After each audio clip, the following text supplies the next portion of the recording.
We all rely on groundwater in this part of the state. Everybody has a well. It is the most important water resource, and everybody goes to it multiple times per day.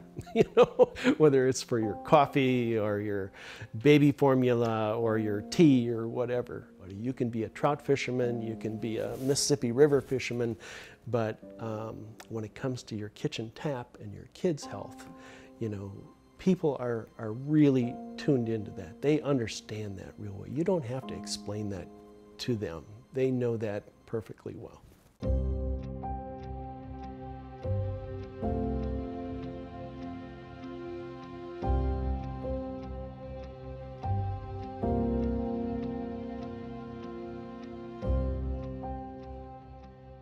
The water we have in our wells was at the surface in the last 50 years.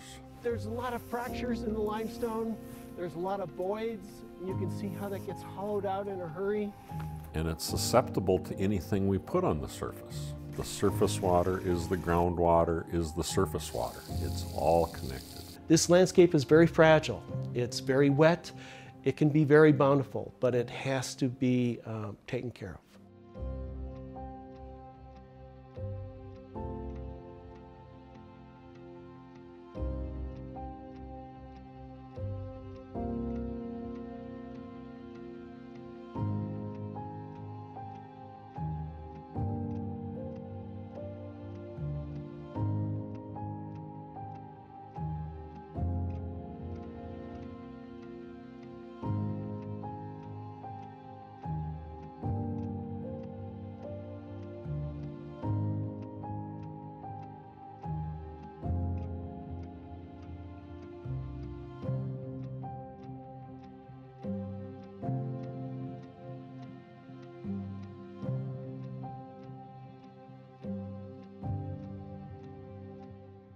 I don't understand why we don't have anger or panic about our water quality here. And I think it's because we're normalizing bad water.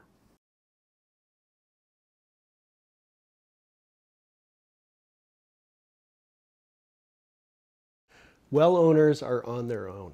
So their options are, you know, it's bottled water.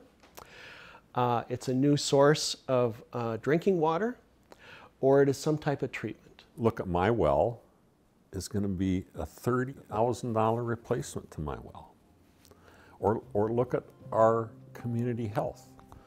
There's data out of Des Moines, Iowa that's suggesting diabetes can be caused by nitrates. I suffer from that. Is it because of my water? Holy Christ. Is this because of where I live and our failure to address and avoid the risk?